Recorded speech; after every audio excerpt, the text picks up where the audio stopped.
vous jure, je suis énervée là. Vous savez pourquoi? J'avais vraiment envie de ma glace goût yaourt. Là, la goût spéculoos, elle a même pas un peu le goût du yaourt. Vous comprenez? Je suis énervée, j'avais pas envie. Et là, j'ai peur que si je recommande, encore il se trompe. Putain. À chaque fois, il y a des problèmes avec ça. Je comprends ta peine Maëva, mais si tu avais toujours ce que tu voulais, on ne pourrait pas parler de tes polémiques. Vous allez le voir, cette émission est remplie d'exclusivité, des personnes qui auraient dû participer aux 50, des petits clashs, des dramas, du GP Explorer, je vais vous raconter tout ce qui s'est passé. On a aussi un gros dossier qui revient sur Jazz Correa, a-t-elle exploité ses enfants, oui ou non? On va se poser la question. Tout ceci pour inaugurer le nouveau thème de la semaine, le thème basique, j'avais envie de rien, littéralement, j'avais pas envie de me prendre la tête, j'avais envie qu'on se retrouve de manière assez chill pour un petit peu se calmer après cette rentrée qui a été mouvementée, donc j'espère que ça va vous plaire. N'oubliez pas de liker et commenter tout au long de l'émission pour me faire atteindre les 1000 likes, je vous retrouve juste après le générique et j'espère que cette émission sera à la hauteur de vos attentes. Je sais qu'il y en a beaucoup qui n'aiment pas quand je l'appelle, mais moi j'adore le faire, c'est parti, générique.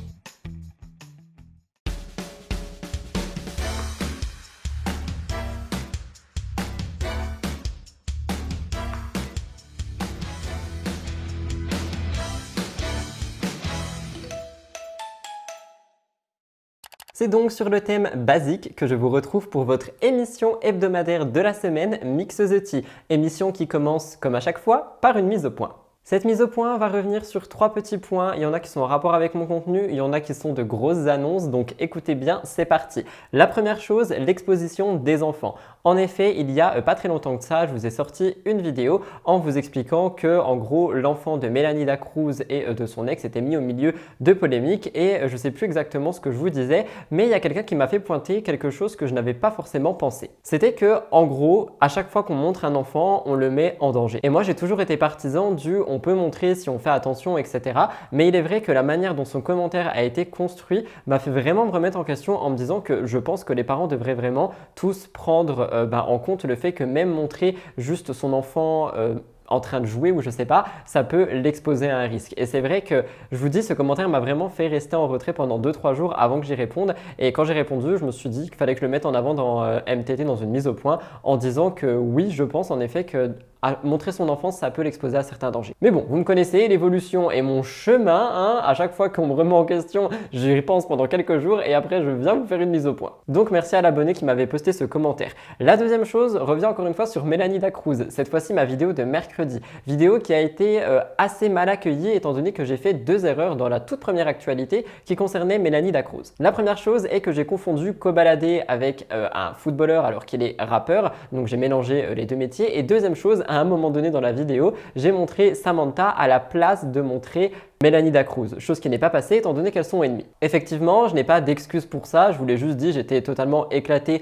de par les péripéties qui me sont arrivées chez moi ce dimanche soir et par conséquent, il est vrai que j'étais extrêmement fatigué pour les montages du STT de lundi et mercredi. Lundi, tout s'est bien passé, mais mercredi, j'ai fait 2-3 gourdes sur un sujet que je ne maîtrise pas encore au point. Mélanie Dacruz, je ne regardais pas la télé-réalité lorsqu'elle y était. Donc, je remercie les personnes qui m'ont fait remarquer avec blague et gentillesse, mais par contre, j'ai aussi eu des personnes qui ont remis en cause tout mon travail, en disant que je faisais en gros de la littéralement et que j'étais pas honnête dans ce que je disais, qu'on pouvait pas prendre mes informations comme précises, etc. Tout ça parce que j'ai fait 2 erreurs d'inattention. Donc ces personnes-là, je les mets de côté, mais pour les autres, merci de me l'avoir dit. J'adore l'échange qu'on peut avoir et encore une fois, quand vous pointez mes erreurs, moi, ça me permet d'avancer et de me remettre en question. Et enfin, la dernière chose concerne Twitch. Au moment où je vous parle, je suis en train de travailler avec une graphiste. On a mis au point un avatar, des badges, des nouveaux panneaux, des nouvelles alertes. De mon côté, j'ai mis au point une nouvelle boîte de chat, des nouvelles transitions. Il y a plein de choses. Je suis de retour sur Twitch dès la semaine prochaine. Je vais pas trop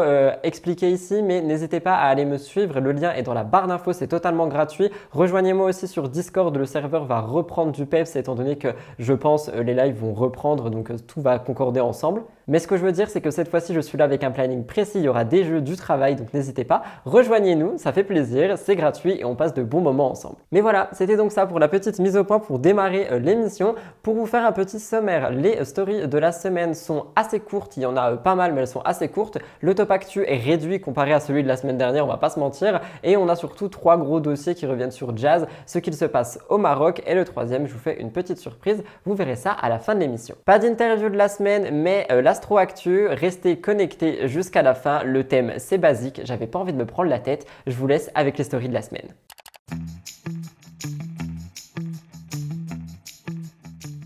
La première story de la semaine revient sur l'Aquababe Actu. J'ai repéré deux petites choses au moment où je filme, mais j'ai également vu que la semaine dernière, vous avez beaucoup apprécié le fait qu'au montage, je rajoute des voix off, des choses que Aquababe a rajoutées sur ses réseaux sociaux. Donc si c'est le cas, je le ferai, mais pour vous expliquer les deux petites de la semaine. Premièrement, Lena Adil vraiment ensemble? Oui, d'ailleurs mes nombreuses sources les croisent assez régulièrement. Il parle ici de Lena et de Adil, un couple qui n'était plus ensemble, dont je vous ai tout expliqué, en fait je vous ai raconté leur rupture, etc. Dans mes émissions. Eh bien, selon Aquababe, le couple pourrait être de retour ensemble. Affaire à suivre. Deuxième chose, des gossips sur l'amour et dans le pré. Il dit quelques gossips, mais j'en profite pour faire un appel à témoins. Si vous tétonnez du hot gossip sur cette nouvelle saison, text me. Ce que Aquababe dit par là, c'est que apparemment pour le moment, dans l'amour et dans le pré, il se passe des petites choses, mais qu'il ne sait pas tout et que pour le moment, du coup, il ne veut pas forcément faire des grosses stories, etc. sur l'actualité. L'amour est dans le pré. Mais vous allez voir que j'ai peut-être fouiné et trouvé quelque chose pour vous à l'intérieur de l'émission. Deuxième story de la semaine qui concerne un YouTuber, Fabien Cosmetics. Enfin, du coup, ça c'est sa marque, c'est pas le YouTuber. Mais ici, nous parlons bel et bien de la marque, étant donné que Fabien Cosmetics, apparemment, c'est terminé. En effet, la marque a posté un message en fait en écrivant c'est fini avec une image de marque, laissant sous-entendre que cette marque était donc terminée. Que s'est-il passé? Je ne sais pas, je vais fouiner un petit peu et je vous tiendrai au courant dans les jours à venir. Mais ce n'est pas tout côté make-up, j'ai également vu Marion Caméléon annoncer sa seconde collection avec Sephora France. Ce n'est pas rien, l'année dernière, ça avait été une catastrophe, sa première palette, il n'y avait pas assez de stock, le site était surchargé, c'était vraiment un gros bazar. Cette année, elle arrive avec une deuxième palette qui est donc la suite de la première, mais elle réédite aussi la première. J'ai trouvé ça plutôt intéressant. Je vois peu de gens déjà faire des suites à leur palette, mais ils font souvent un univers totalement différent. Mais surtout, avoir réédité la première pour que certains puissent mettre la main dessus, je trouve ça formidable. Donc c'est un petit peu la story de la semaine make-up, mais j'avais envie de vous en parler. Alors ça, je pense que ça va faire réagir Océane, plagié par Sixplay. Je vous explique. Je suis Océane dans son canal Instagram et c'est vrai qu'il y a pas mal de choses. Et à côté de ça, vous le savez aussi, je regarde la télé-réalité. D'ailleurs, je vais prendre un petit peu de café parce que the tea is hot. Et en fait, sur Sixplay, une nouvelle émission est sortie. Je voulais vous en parler, mais du coup, j'en profite de le faire ici. Il s'agit de l'émission que je vous teasais un petit peu où on a du coup une candidate qui a des prétendants pour trouver l'amour. Mais en fait, cette émission, elle a l'air assez inspirée des vidéos d'Océane Hamsler. Pour vous expliquer le concept, on a une personne avec 100 prétendants, des défis, etc. Je ne vais pas tout vous spoiler non plus, mais selon le canal Instagram d'Océane et selon son petit ami Le Motif, il y aurait pas mal de copiage. Je vous laisse regarder les stories qui défilent à l'écran, mais pour vous expliquer, c'est vrai que le concept ressemble beaucoup, qu'on a même vu des personnes qui étaient dans les vidéos d'Océane et surtout, on a des personnes qui sont créatrices de contenu, mais le montage est vraiment un montage YouTube. Ce que j'entends par là, c'est que peut-être la télé essaye de reprendre les codes d'Océane, une chaîne YouTube qui marche très fortement, histoire de ramener un petit peu d'audience. Malheureusement, ça ne m'a pas autant hypé que les vidéos d'Océane qui sont, soit dit en passant, de meilleure qualité. Vous me direz ce que vous en pensez. J'ai trouvé cette vidéo sur le compte de la blogueuse Lily La Pestouille. Il fallait à tout prix que je vous la montre. Je sais pas si vous vous rappelez, on parlait de Poupette Kenza. Je vous expliquais qu'apparemment, avec Alan, c'était terminé. Et puis au final, il l'aurait reconquis, etc., etc. Des choses qui étaient assez romantiques et qu'on pourrait croire qui étaient mises en scène. Eh bien, tenez-vous bien, Madame Poupette Kenza va avoir sa propre télé-réalité selon les informations que j'ai trouvées sur le compte de Lily La Pestouille qui a fait une vidéo qui revient sur tout ça et qui explique que tous ces dramas ne seraient qu'orchestrés pour cette nouvelle émission. Je vous laisse regarder, vous réagirez dans les commentaires. Dans les commentaires, ça y est, je suis lyonnais maintenant. Oula, on va pas commencer à péter les plombs et à faire des explosions au montage parce qu'on va dire que j'en fais trop. Oui, je shade mes haters maintenant, qu'est-ce qu'il y a? Anyway, je vous laisse avec la vidéo, nous passons à la suite.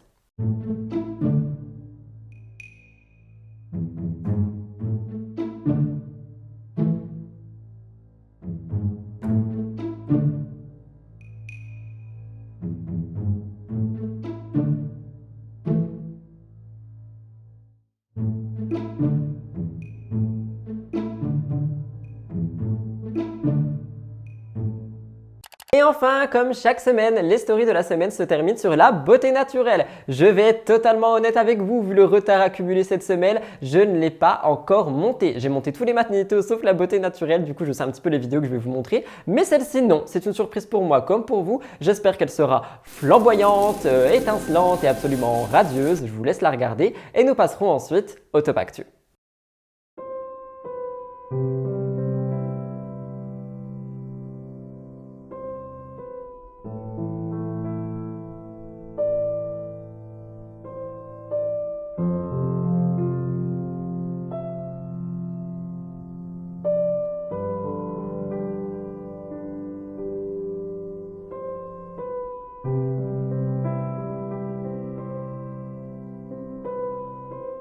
J'espère sincèrement qu'elle était belle et surtout qu'elle vous a ravi parce que pour le moment, je n'ai aucune idée de ce que je vais vous mettre. J'ai un album enregistré, hein. Je prends toutes les vidéos sur lesquelles vous m'identifiez, mais pour le moment, je ne sais pas laquelle mettre. D'ailleurs, j'en profite, mais n'oubliez pas de m'identifier sur Instagram lorsque vous regardez l'émission et que vous la postez en story. Vous pouviez pas le faire parce que mon compte était bloqué, mon compte est débloqué, vous pouvez le refaire. Ça m'aidera beaucoup à faire connaître l'émission et en plus, je vois comme ça qui me regarde. Donc n'hésitez pas. Bref, passons au top actu.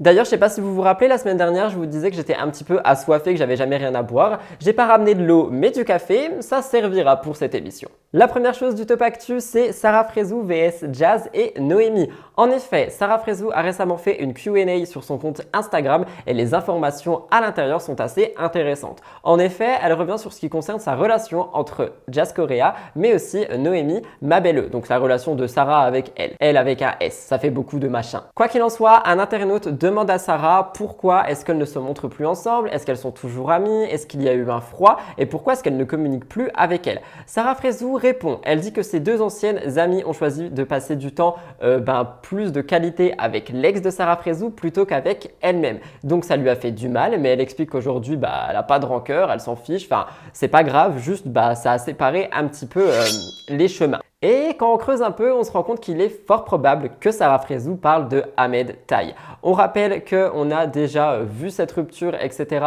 plus d'une fois sur les réseaux sociaux, mais c'est vrai qu'à l'époque de leur séparation, il y avait eu pas mal de drama. En effet, Sarah Frézou apparemment enfermait Ahmed, eux, ils ne pouvaient plus se voir l'un sur l'autre. Ahmed avait envie, quand je dis enfermé justement, je vais expliquer, Ahmed avait envie de passer du temps avec sa famille et ses amis, mais Sarah l'aurait empêché de le faire, ce qui aurait donc créé quelques fissures dans le couple et puis une chose en entraînant une autre, bam, le couple a explosé. On rappelle que tout ça a été vraiment amplifié par le confinement. Et oui, quand je dis qu'elle l'a enfermé, je parle pas dans un placard, je dis juste en général quoi. Quoi qu'il en soit, la séparation était claire et définitive et suite à ça, Noémie et Jazz auraient préféré passer du bon temps avec Ahmed plutôt que de soutenir Sarah qui était très triste de cette séparation. C'est la raison pour laquelle elle n'aurait plus de contact avec les deux. Qu'en pensez-vous ? Quelque chose qui s'est passé dans le monde actualité technologie, je trouvais ça assez important, je voulais le partager avec vous. Je pense que vous le savez, la marque Apple fait souvent parler. L'iPhone demeure pour ceux qui y croient et ceux qui n'y croient pas vont me contredire, mais bref, l'iPhone demeure un smartphone excellent qui parfois écrase tous ses concurrents. Eh bien, le mardi 12 septembre 2023, il y avait une nouvelle présentation concernant les prochaines nouveautés de Apple, notamment l'iPhone 15. On pourra le précommander et surtout l'avoir dès le 22 septembre, mais ce n'est pas tout ce qui a été annoncé. En effet, l'iPhone 12 va être retiré du marché français pour des raisons qui ont été ultra surprenantes. Le 12 septembre, l'Agence nationale des fréquences, donc l'ANF, a annoncé que ce modèle émettait beaucoup trop d'ondes électromagnétiques qui étaient nocives pour le corps humain. Au niveau des chiffres, la limite est fixée à 4 W par kilogramme et l'iPhone 12 en émettait pas moins de 5,74. Donc Apple ont 15 jours pour changer ce problème et surtout que la vente soit arrêtée en France. Le ministre chargé du numérique se montre assez rassurant parce qu'en effet, ce chiffre qui est quand même dépassé n'est pas non plus un très grand danger pour les Français. C'est vrai que c'est quand même hors la loi et que par conséquent, on peut vraiment le reprocher à Apple. Ce problème semble pouvoir être résolu grâce à des données, des mises à jour, etc. Quoi qu'il en soit, Apple, eux, ils veulent contredire ce rapport qui a été fait par l'ANF et ils veulent vraiment faire en sorte que l'iPhone 12 reste. Ils disent qu'ils ont fait des études et qu'ils pourront prouver le contraire. On verra bien ce qui se passera dans les jours à venir. Je vous tiendrai au courant. Jessica Tivna a fait un tout petit peu de bruit cette semaine. Ça concerne la chirurgie esthétique. Une fois de plus, vous me direz, on le sait, Jessica assume pleinement être remplie de plastique. J'ai vraiment dit ça, je pense que je vais me faire détruire. Mais bref, Jessica assume ses différentes opérations. Mais cette fois-ci, elle a sensibilisé sa communauté et c'est quelque chose qu'il fallait mettre en avant. C'est vrai qu'on voit peu de personnes sensibilisées par rapport à la chirurgie. Enfin, je parle de candidats qui en font, etc. On voit surtout des promotions déguisées alors que c'est interdit par la loi et ce genre de choses. Mais pour le coup, Jessica Tivna, elle a décidé de faire un petit peu de prévention. En fait, elle a partagé une photo d'elle sur les réseaux que personnellement, je n'ai pas vue. J'ai juste vu cet article 2-3 fois, donc je me suis dit que ça s'était vraiment passé. Si jamais vous avez plus d'infos, dites-le moi dans les commentaires. Et elle montre une photo d'elle avec les yeux qui sont un peu gonflés, un peu rouges. Et elle explique qu'en fait, c'est une irritation qui est due à cause d'autre chose. Elle dit « Ne faites jamais comme moi, je suis infectée, j'ai les yeux tout gonflés. J'ai fait une opération aux yeux et 2 jours après, je suis allée dans une chicha. La fumée est venue dans mes yeux et le lendemain, je ne pouvais plus les les ouvrir, faites attention. Le contact de la fumée avec ses yeux aurait créé une sorte d'infection. Je vous laisserai me dire ce que vous en pensez, mais c'est vrai que j'ai du mal à comprendre cette actu parce que je ne sais pas quelle opération du coup elle aurait fait, mais ça a vraiment été sorti partout d'un seul coup et personne n'a rebondi dessus. Du coup, je me suis dit que j'allais quand même en parler parce qu'il y a de la prévention à prendre derrière, mais si jamais vous avez plus d'infos, n'hésitez pas à me dire. Ah, je vous l'avais dit, après Dubaï et cette ville chaude et urbaine, le rendez-vous est à Bali pour les candidats et les candidates qui veulent déménager. C'est vrai qu'on rappelle que c'est un paradis fiscal également, mais il faut surtout dire que les choses ne sont pas aussi belles qu'on peut le croire sur Instagram. Ici, c'est au tour de Anthony Matteo, actuellement dans la diffusion des 50, qui déménage à Bali. Et oui, il prend un avion, il monte dedans et il s'envole. Il était dernièrement pendant un mois à Bali, il a rendu visite à Rim et à Vincent qui se sont installés. Je vous ai déjà parlé de ce couple et en fait il est tombé amoureux de l'île de Bali et il a décidé de vouloir faire comme Vincent Queijo. Il a réfléchi, il s'est rendu compte qu'il a vécu des expériences assez enrichissantes là-bas et surtout tout simplement qu'il avait envie d'y construire sa vie. Donc le jeudi 14 septembre au petit matin, Anthony Matteo se filme dans une story, il dit « Là je suis en direct de l'aéroport, ça y est je pars à Bali, je suis très excité de partir, très content, mais j'ai aussi très peur, je vous dis la vérité. Je sais pas ce qui m'attend là-bas, je pars vraiment m'y installer, ça va être différent, c'est pas comme la première fois où je suis parti en vacances. » Vous l'aurez donc compris, il va vivre un quotidien totalement différent de tout ce qu'il a connu jusqu'ici. Il dit qu'il est excité mais que le plus dur ça va être les 24 heures de vol. Il a peur mais il a hâte, on verra bien ce qu'il en est. Moi je vous redis encore une fois que c'est pas forcément un rêve éveillé comme on peut voir sur Instagram et dans des vidéos etc. Il suffit de faire un petit peu de recherche sur Bali pour comprendre. Mais j'espère qu'Anthony Matteo se plaira là-bas. Alors ça, j'ai vu ça passer, c'est une actu qui a tourné principalement sur TikTok, vous m'avez identifié dedans. Je vous en parle, j'ai pris mes infos sur les médias BFM et officiel.fr. C'est sur la chaîne espagnole Cuatro que s'est déroulé l'incident et je recommence à faire l'italien qui mange des pizzas avec ma main. Le mardi 12 septembre, une jeune journaliste, Isa Balado, travaillait pour une émission en direct. L'émission, c'est On Boca de Todos. Je ne parle pas du tout espagnol. Quoi qu'il en soit, elle est en train de couvrir un fait divers. Il y a eu un cambriolage qui a mal tourné. Elle est dans la rue, en duplex, et en fait, elle a un micro. Et de l'autre côté de l'émission, on a un homme en plateau qui lui pose des questions. Bref, ils interagissent, on connaît, on voit un petit peu ce genre de JT. Elle est très sérieuse dans ce qu'elle fait, elle est très concentrée, elle est à fond dans son travail. Et tout d'un coup, un homme passe et l'interpelle. Il arrive derrière elle et il lui met une main aux fesses, tout en lui demandant ce qu'elle faisait. Elle explique qu'elle travaille pour une émission et en fait, elle a beau garder son sérieux, ça se voit que c'est super gênant. Une fois que l'homme a fini de lui toucher les fesses et lui demander ce qu'il faisait, l'interlocuteur qui est en duplex parle à Isa et lui dit « Excuse-moi, mais est-ce qu'il vient de te toucher le... » Elle dit oui. Du coup, il y a une petite altercation qui se passe entre l'homme au duplex et l'homme qui a touché les fesses de la journaliste et Isa, elle, essaye de calmer la situation. Elle dit « Même si vous venez me demander de quelle chaîne nous venons, êtes-vous vraiment obligé de me toucher les fesses? Je suis en direct et je travaille. » Je vous laisse regarder. Que tengo a mi espalda, el hombre intentó entrar armado. Un segundo, que estamos en directo. Disculpad, el hombre intentó entrar armado en esta tienda. Isa, perdóname que te interrumpa. Disculpa. Perdóname, es que el sonido es malo, pero ¿te acaba de tocar el culo? Sí. Es que no puedo entenderlo. ¿Me pones a ese señor delante, por favor? No, este tío tonto, ponme a este tío tonto, por favor. Por mucho que quieras intentar preguntarnos de qué canal somos, de verdad me tienes que tocar el culo. Estoy haciendo un directo y estoy trabajando. Se me toca el culo. De verdad, me gustaría que me dejaras trabajar. No te he querido tocar el culo.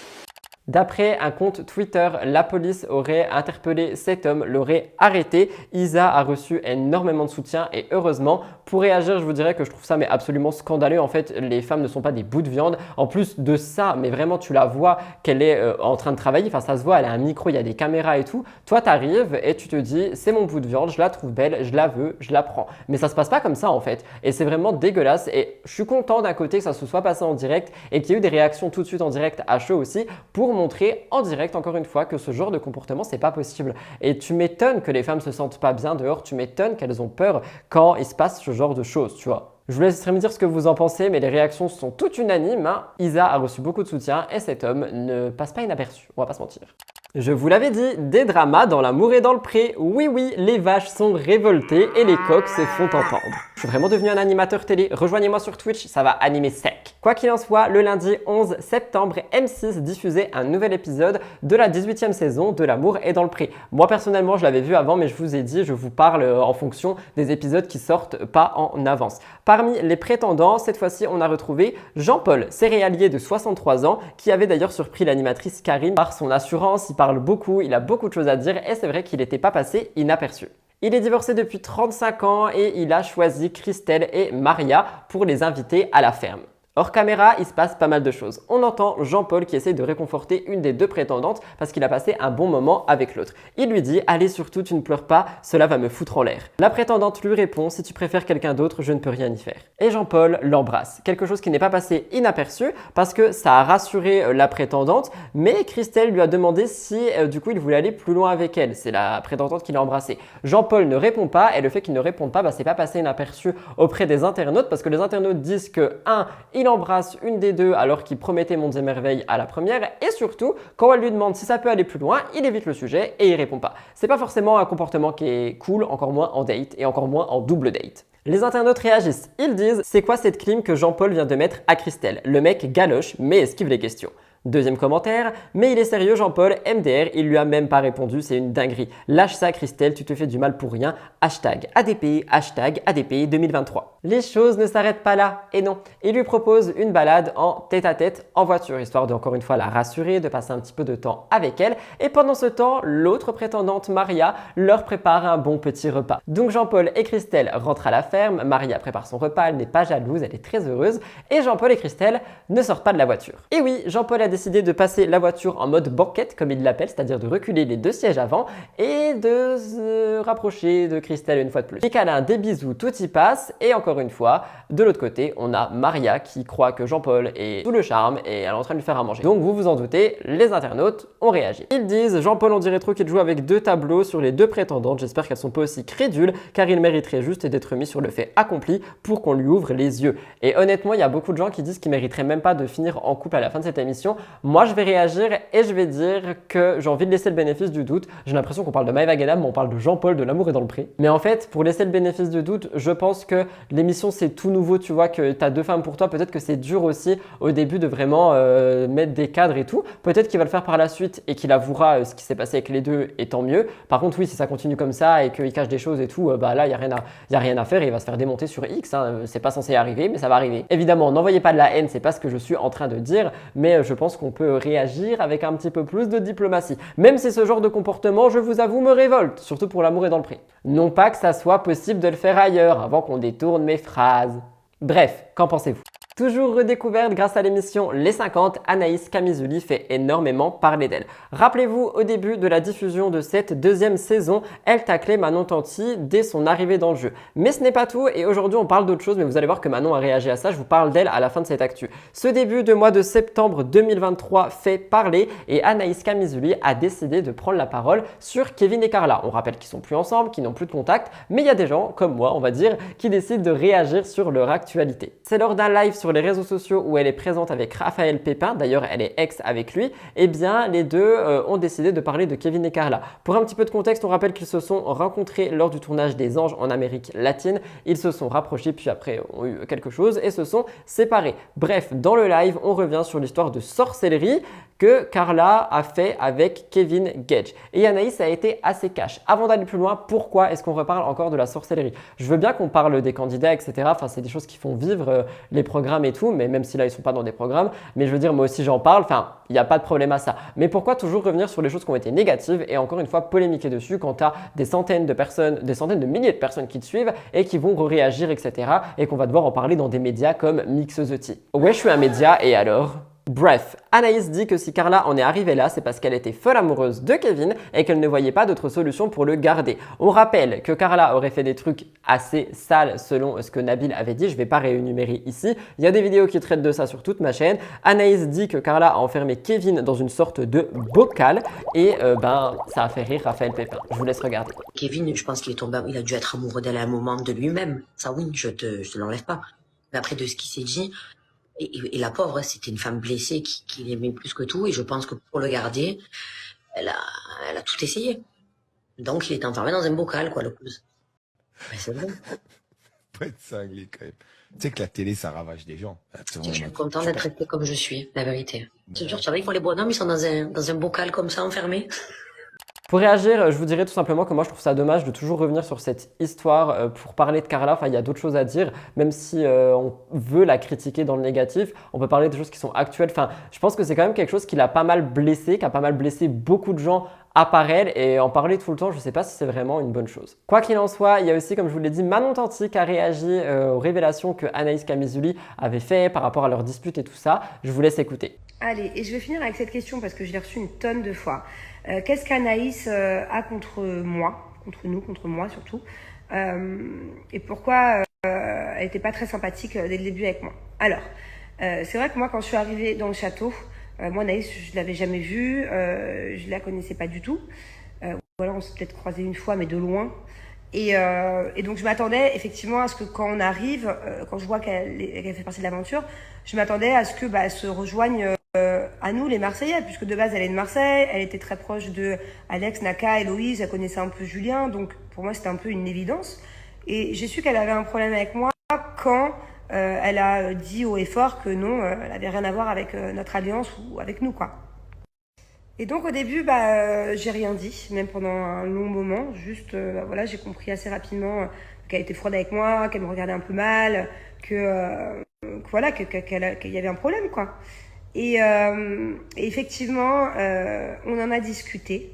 Mais encore une fois, ça, je peux me permettre de vous le dire parce que ça n'a pas été filmé. Mais en fait, elle m'a expliqué qu'on avait une personne en commun à l'époque et que, en fait, je me suis moi un peu disputée avec cette personne-là et que du coup elle ne m'appréciait pas par rapport à l'avis de cette personne-là, par rapport à cette dispute que j'ai pu avoir avec cette personne-là et tout. Donc après, moi je peux comprendre, c'est-à-dire que si j'arrive dans une aventure et qu'au final il y a l'ennemi d'une copine à moi, je suis pas sûre de devenir copine avec elle, ou en tout cas j'arriverai avec des a priori.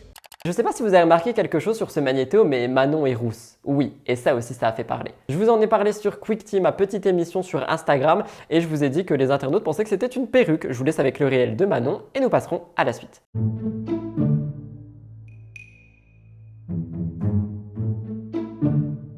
Elle est devenue carotte. C'est pas carotte, c'est rose. Elle est devenue... Ça devait être roux et en fait Tu ça a es belle, devenu hein. rose. T'es une belle carotte. Mais non, c'est plutôt pêche. Alors, Pourquoi tu rigoles? C'est beau, c'est moche. c'est belle. Et en fait, à la T'es base- carotte. Mais non, c'est pas carotte, c'est pêche. À la base, je voulais justement être orange, rousse, et ça a ressorti rose. Ah ouais, c'est rose là. C'est un peu rose, non? Voilà, J'aime. c'est carotte là. Orange or pink? T'es une belle carotte. Je suis une pêche.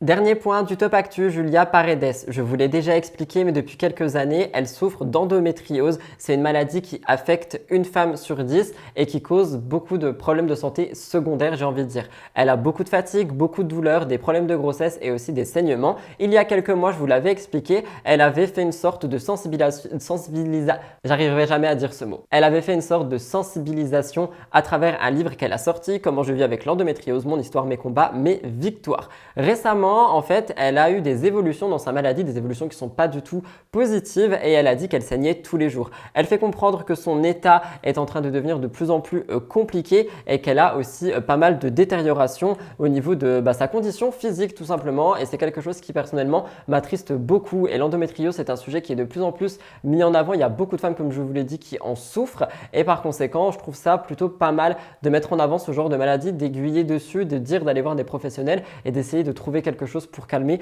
les douleurs. Julia Paredes a fait une petite confession à Télé 2 semaines. Elle a dit qu'elle subissait actuellement un traitement très lourd, ce qui la fatigue, que sa maladie s'est aggravée et qu'elle a des fibromes dans diverses zones. Elle dit qu'elle a prévu une opération chirurgicale en octobre pour essayer de traiter les zones qui sont affectées. J'ai aussi lu que actuellement son ancien compagnon l'aide beaucoup et qu'il est beaucoup présent pour elle. Donc je trouve ça absolument admirable, ça reste la mère de ses enfants. Pour réagir, j'enverrai tout mon courage à Julia Paredes. Je sais que vous appréciez quand je parle d'elle, étant donné qu'il y a beaucoup de femmes qui me suivent et qu'il y a des femmes qui passent par là aussi. Donc je vous envoie aussi tout mon courage et je voulais terminer le top actu sur Julia Paredes et un petit peu de soutien.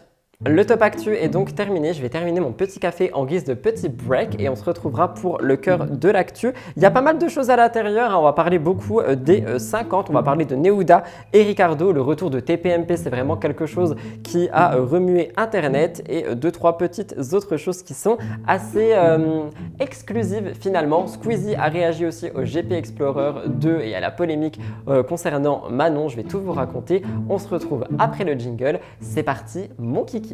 Et maintenant c'est cool d'avoir ramené à boire, sauf que vu qu'il recommence à faire froid, et bien à moins d'avoir un coussin chauffant en dessous, la boisson devient gelée. Oui, café noir, froid. Quelle belle haleine vais-je avoir?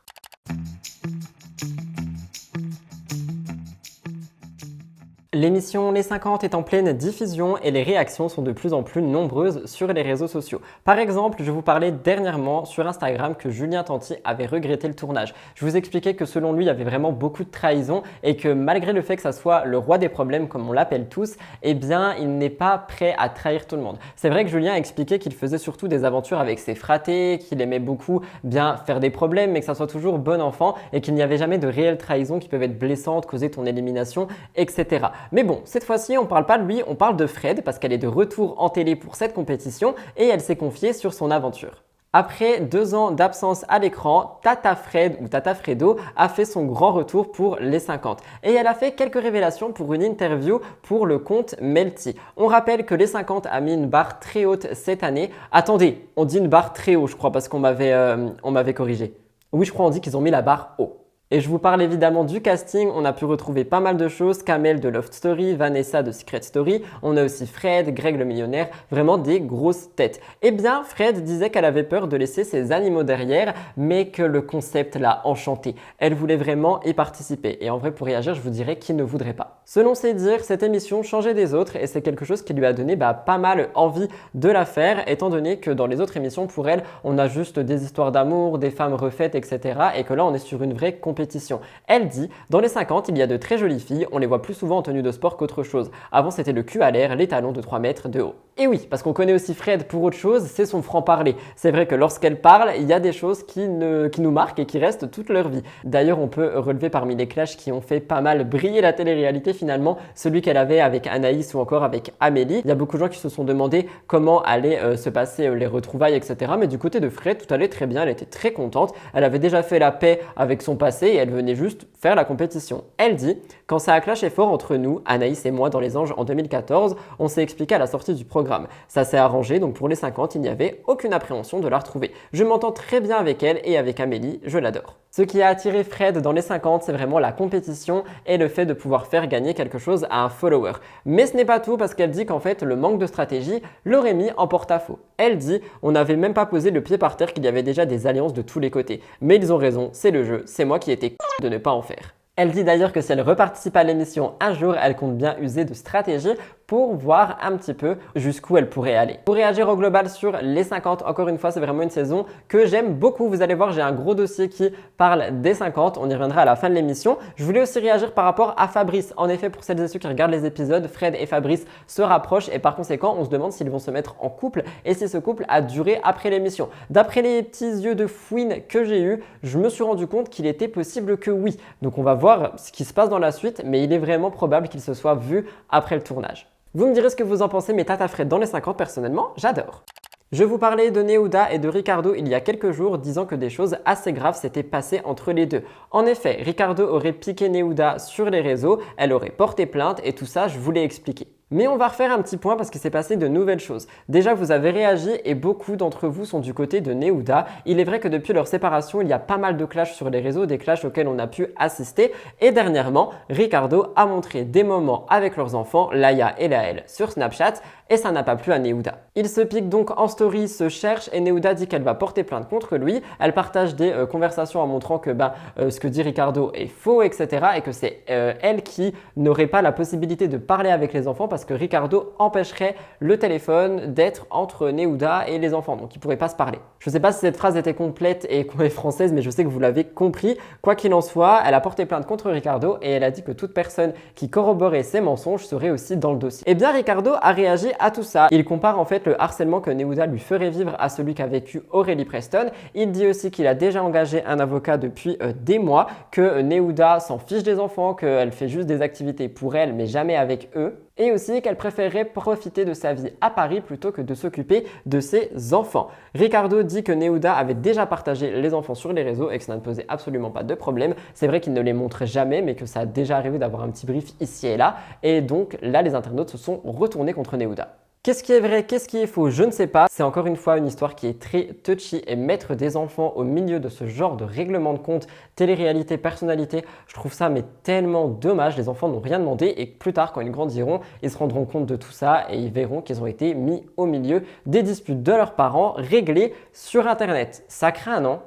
TPMP est de retour et ça fait beaucoup parler. Et oui, après leurs vacances estivales comme chaque année, l'émission est de retour et les nouveautés qui étaient tant attendues sont arrivées. Cyril Hanouna a décidé de donner un coup de neuf à son équipe. Notamment, on a Ségolène Royal, Ninon de Chavannes, mais aussi Moundir. Et oui, il a rejoint l'émission TPMP et il est aussi allé chez Jordan, donc sur un autre plateau, pour raconter un petit peu son arrivée. Moundir dit qu'il a été très encouragé par sa famille et qu'ils ont vraiment voulu le voir évoluer dans TPMP. C'est vrai que c'est un homme qui est assez honnête, qui a beaucoup de répondants, il sait faire des clashs et il les cache, du coup pour TPMP, ça colle. Il dit « Je connais l'envers du décor, je connais ma personnalité et je sais ce que je peux apporter à l'émission. Quand quelque chose me touche, je ne fais pas partie de ceux qui vont se taire. » Vient la question du salaire. En effet, une question qui est souvent posée, une question qui est souvent taboue, mais Moundir, lui, a décidé d'y répondre sans aucun tabou. Et Jordan sur le plateau. Il explique qu'il touche environ 1000 € en facture par émission. Jordan pense aux autres chroniqueurs et lui dit « Vous êtes une des personnes les mieux payées du plateau ». Pour réagir, vous allez voir qu'il y a eu des réactions par rapport à ça, mais en fait, cette révélation, elle a eu pas mal de bruit sur les réseaux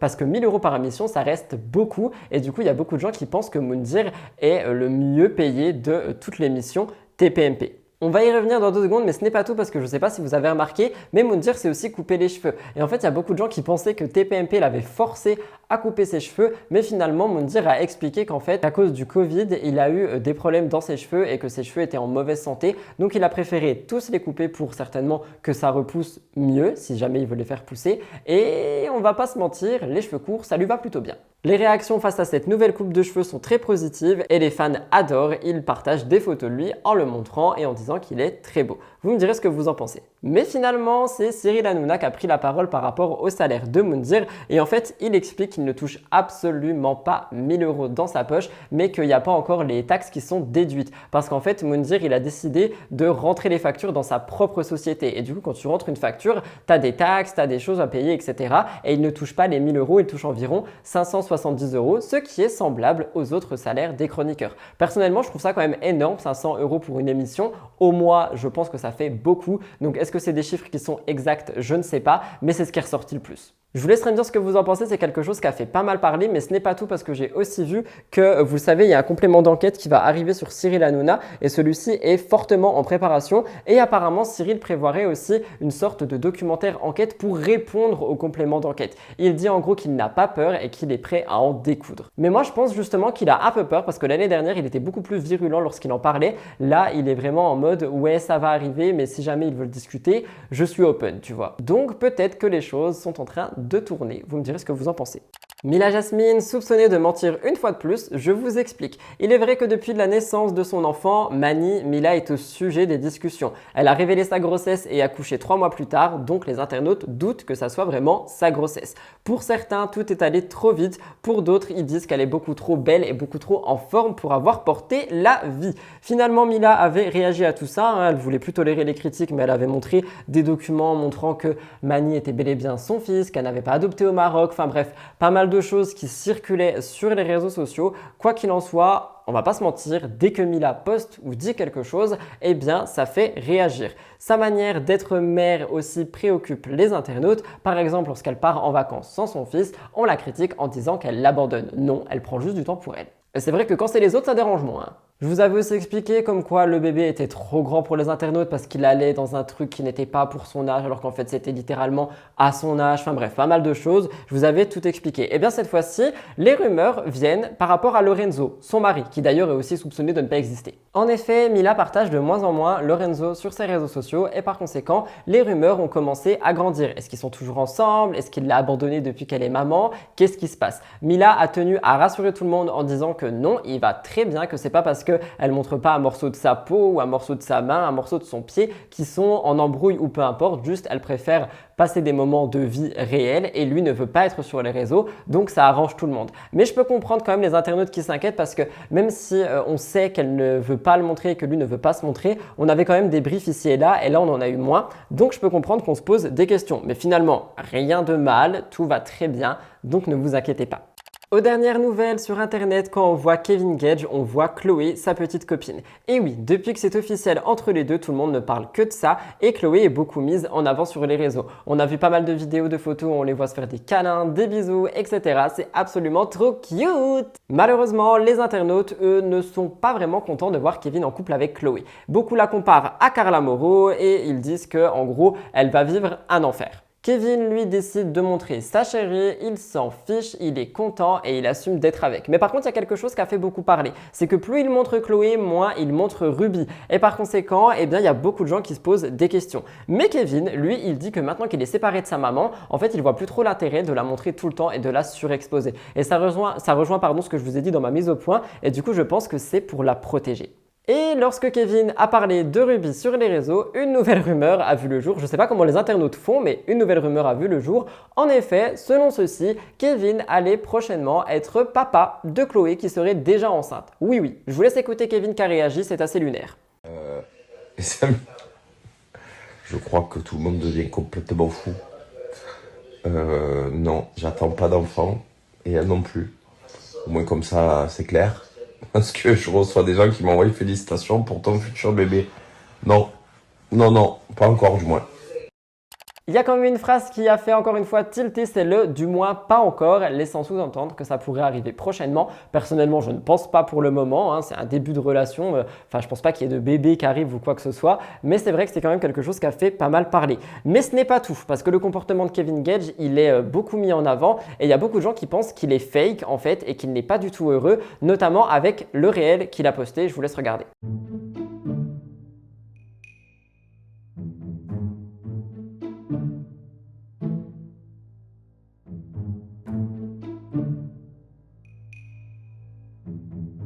En effet, c'est une petite mise en scène qui montre une rentrée, mais les abonnés de Kevin qui le connaissent depuis très longtemps disent que ça semble faux, qu'il ne semble pas si heureux que ça et que depuis son divorce, il semble seul et faire semblant d'être heureux. Il semblerait faire un fake it until you make it et apparemment, ça ne trompe personne. Est-ce que c'est vrai? Est-ce que c'est faux? Je ne sais pas, je ne peux pas me permettre de le juger. Moi, je trouve qu'il a vraiment l'air heureux, mais il y a beaucoup de gens qui remettent ça en question. Kevin, lui, n'a toujours pas réagi par rapport à ça. Vous me direz ce que vous en pensez. Shanna Kress et Jonathan Matijas ont laissé planer le doute par rapport à un événement qui pourrait prochainement arriver. Et oui, on le sait, ils sont ensemble, ils sont parents, ils ont vécu beaucoup de choses ensemble et ils arrivent sur leurs 3 ans de relation. On rappelle qu'aux dernières nouvelles, quand je vous parlais d'eux, c'était par rapport à Shanna Kress qui revenait sur son rapport au corps après l'accouchement, sa transformation physique, sa remise en forme, etc. Et aussi, elle avait parlé de la dépression. C'était un petit peu pour vous situer. D'ailleurs, je reviens dessus, le fait qu'elle ait parlé de sa dépression, j'avais pas regardé la vidéo au moment où j'en ai parlé et vous m'avez tous et toutes conseillé de la regarder. En effet, je l'ai fait et le message qu'il y a à retirer derrière est très beau. C'est vraiment juste parlez-en, ne restez pas seul. Eh bien aujourd'hui, c'est du couple qu'on parle. Et oui, ils sont très proches, ils semblent s'aimer aujourd'hui comme ils s'aimaient au premier jour. C'est d'ailleurs Jonathan qui avait dit ça en prenant la parole. Ils se disputent comme tout le monde, mais ils restent soudés quoi qu'il arrive. Malheureusement, leur dispute, elles ne plaisent pas aux internautes et ça, on l'a déjà tous vu, notamment avec les vidéos sur YouTube où ils parlent de leur dispute, où ils montrent leur dispute, etc. Moi, je vous avais expliqué que leur chaîne, c'est vraiment leur télé-réalité et qu'ils montreront absolument toutes les parties de leur vie parce qu'ils savent qu'il y a des fans qui adorent ça et par conséquent, ils ont baigné là-dedans de par leur carrière. Donc ils vont continuer à en parler. Mais quoi qu'il en soit, ce 12 septembre, ils se sont montrés très amoureux pour leurs 3 ans d'amour. D'ailleurs, le 14, c'était les 4 ans de moi et Elliot. Oups!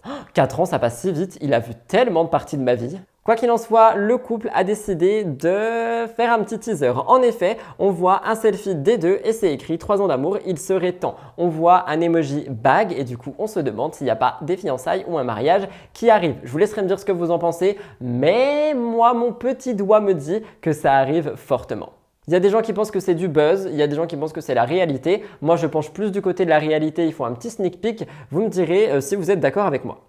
Cette actualité revient sur le GP Explorer 2, les polémiques qui se sont passées. Je vais rester pas mal sur mes notes. J'ai pris mes informations sur Le Monde et sur Star Mag. Ça a eu lieu le 9 septembre, ça a fait polémique. Le youtubeur Squeezie a rassemblé une vingtaine de ses collègues pour le Grand Prix de Formule 4 baptisé GP Explorer 2. C'est une course qui a battu des records sur Twitch. La deuxième édition a atteint plus de 1,3 million de téléspectateurs en direct. Ça avait à peine dépassé le million lors de la première édition. Malgré des records, on a eu pas mal de polémiques et la fin du GP Explorer a fait beaucoup parler. En effet, malgré une position très bonne en course, les deux célébrités d'internet, Manon Lanza et Maxime Biaggi, ont été impliqués dans une collision. D'ailleurs, j'espère qu'on dit bien Biaggi.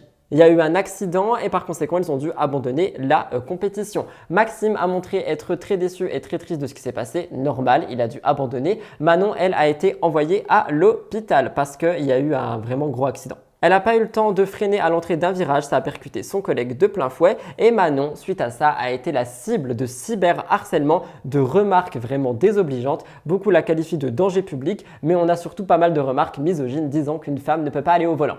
Elle a aussi reçu des menaces de mort et des menaces juste horribles disant qu'elle avait tout gâché, qu'elle n'aurait jamais dû être là. Beaucoup ont réagi, notamment le youtubeur Michou qui était sur place avec sa petite amie. Il a dit « Trop triste pour Maxime et Manon, donnons-leur tout notre soutien et ne cherchons pas de fautifs dans l'histoire, ça ne sert à rien. » Finalement, c'est Maxime aussi qui avait pris la parole. Il avait dit que c'était la vie, qu'en gros il fallait donner de la force à Manon et que l'important c'est qu'ils aillent bien. Et bien, suite à ça, il y a eu aussi d'autres réactions. Manon a pris la parole le 11 septembre. Elle dit « La journée du 9 septembre a été l'une des journées les plus intenses de ma vie. Je dis souvent que la vie est courte, plus j'y pense, plus je me dis qu'elle aurait pu s'arrêter ce jour-là. Je n'avais pas prévu qu'elle se termine aux urgences, mais la vérité, c'est que quand on aime les sports extrêmes, on signe aussi pour l'imprévu et les risques. » Par rapport à cette histoire, il y a eu aussi pas mal de reproches et celles-ci ont été faites par rapport à Squeezie qui n'avait pas pris la parole tout de suite, qui n'avait juste pas parlé. Et bien finalement, il a quand même répondu sur Twitch. Il a pris la défense de Manon Lanza, il a dit qu'il y avait un écart énorme pour les messages reçus de haine pour une femme et pour un homme et que si ça avait été un homme, on en aurait moins entendu parler.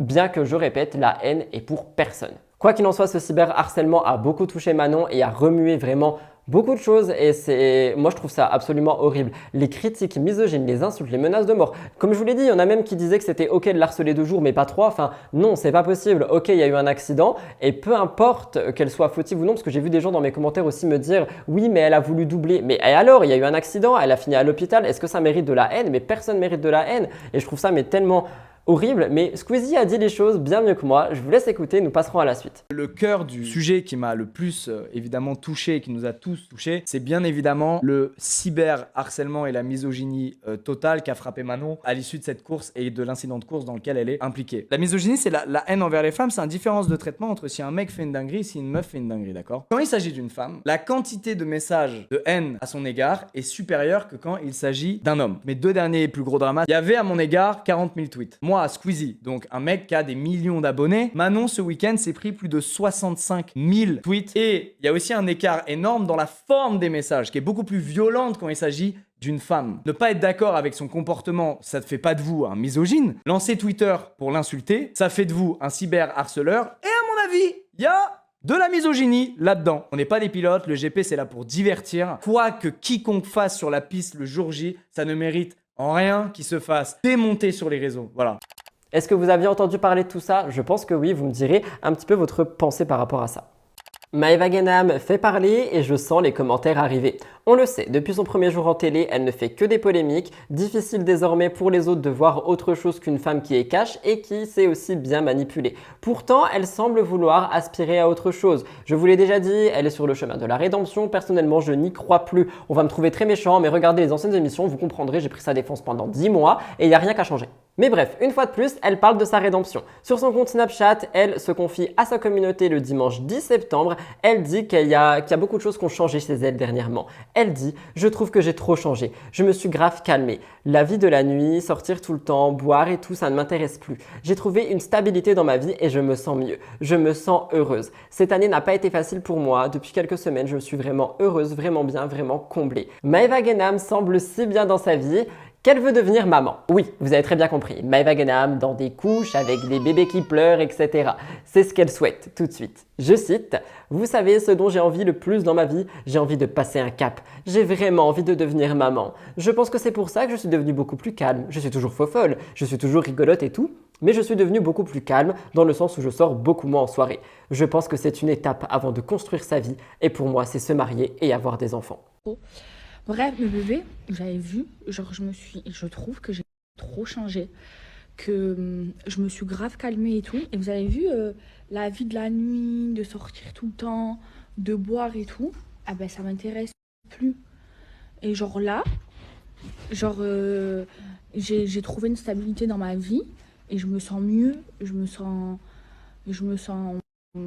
heureuse. Vraiment mes bébés, et je voulais vous le dire parce que vous savez que cette année elle n'a pas été facile pour moi, et là depuis quelques semaines je me sens vraiment heureuse, vraiment bien, vraiment comblée, et j'ai l'impression que je trouve un sens à ma vie.